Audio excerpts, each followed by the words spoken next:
어차피 몽골에게 자, 답은 정해져 있었고 진실의 방으로. 기세를 꺾었습니다.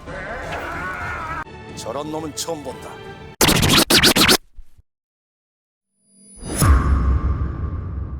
안녕하세요, 용클래스의 용쌤입니다. 오늘의 클래스는 단시간에 한국사를 한 번에 핥아볼 수 있는 7번째 할국사 시간입니다. 오늘 핥아볼 부분은 고려시대 5번째 시간으로 고려와 몽골의 전쟁 3일 초의 대몽항쟁 순으로 진행이 됩니다. 그럼 바로 시작합니다.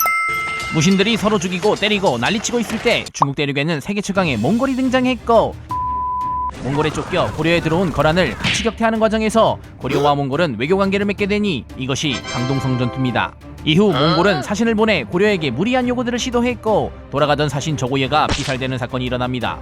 고려가 저지른 일이 아니라는 말이 많지만 어차피 몽골에게 자, 답은 정해져 있었고, 진실의 방으로. 이후 몽골과 고려의 관계는 악화되어 본격적인 몽골의 침략이 시작됩니다.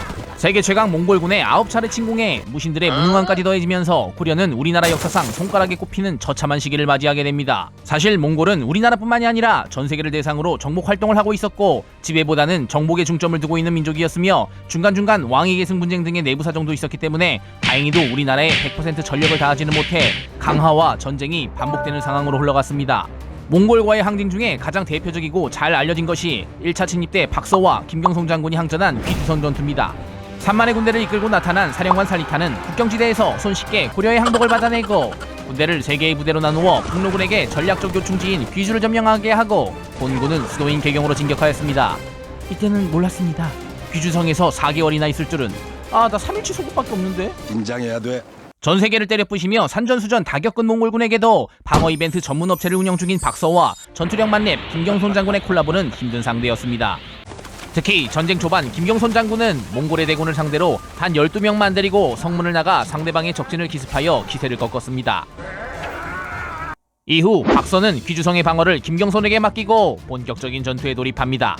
몽고군이 단단한 성을 무너뜨리기 위해 사람의 기름을 이용하여 화공을 펼치면 진흙으로 꺼버리고, 투석기를 사용하면 투석기로 맞대응하고, 성벽이 무너지면 목책이나 쇠사슬, 그것마저도 부족하면 육탄전을 펼쳤으며, 몽골이 멍 때리면 성문 밖으로 나가서 기습하고, 군사가 수레나 막루 등에 숨어 성벽에 접근하여 땅굴을 파자 피곤한 몸 지지라고 쇠물을 부어줬습니다.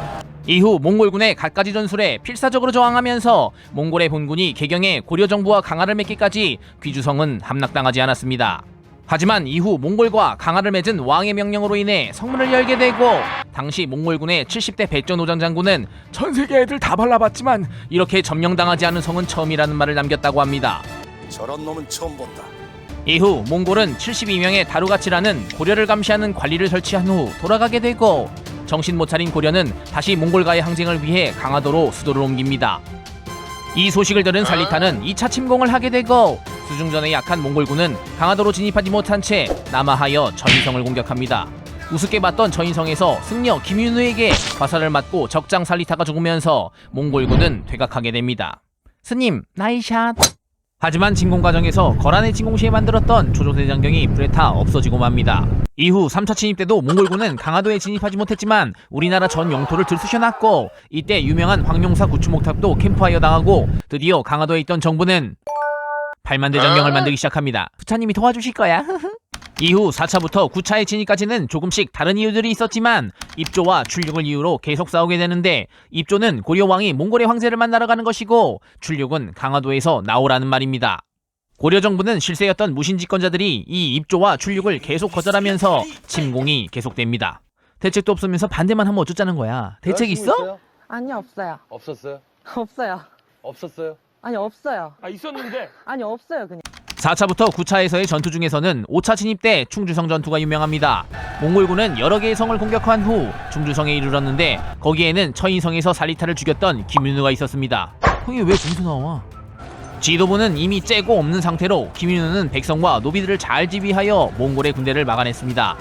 김윤우는 이 전투에서 승리만 하면 귀천을 가리지 않고 모두의 신분 업그레이드를 약속했고, 직접 관노의 노비 문서를 불살라 보였습니다. 이에 모두 풀파워가 되어 항전하니 몽골군은 포위한 지 70여일 만에 물러갔습니다. 암튼 전쟁을 끝내고 싶었던 정부는 직접 고려태자를 보내 협상 끝에 전쟁을 끝내고자 했지만 김준, 이면, 임유무 등의 무신들의 반대로 개경으로 돌아오지 못합니다. 결국 몽골의 지원을 받은 원종에게 마지막 무신집권자 임유무가 제거되면서 무신정권은 끝나고 개경으로 돌아오게 됩니다. 이후 고려는 몽골의 내정 간섭을 받게 되면서 험난한 시기를 보내게 됩니다.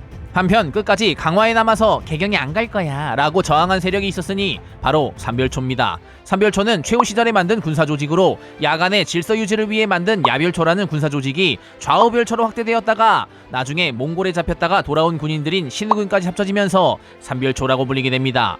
이 삼별초는 점점 무신정권의 정예병, 친위대 역할로 강화되어 무신정권의 상징으로 떠오르게 되었고 무신들 간의 세력 싸움이나 몽골과의 전쟁에서도 핵심 세력으로 활약해왔습니다. 하지만 이제 고려와 몽골이 강화하는 마당에 강화에 반대하고 항전을 주도했던 무신정권의 핵심 세력인 삼별초가 좋아 보일 리 없었고 몽골이 삼별초의 명단까지 요구하자 이러한 분위기를 눈치깐 삼별초는 거병하여 배 1,000척의 모든 걸 다 때려놓고 배중손의 지휘 아래 진도로 내려갑니다. 진도에서 성과 도읍지를 만들고 세곡을 거두며 독자적인 정부를 구성하여 일본에 외교문서도 보내고 제주도까지 점령했지만 고려 몽골 연합군의 공격에 배중손을 포함한 대부분이 순식간에 무너지게 됩니다. 남은 병사들은 제주도로 도망쳐 김통정의 지휘 아래 계속해서 항전을 이어갑니다. 하지만 역시 여몽연합군의 공격에 무너지고 김통정은 70명의 부하들을 이끌고 산소까지 들어가 항전하다 자결로 생을 마감하면서 무신정권의 그림자마저 사라지게 됩니다.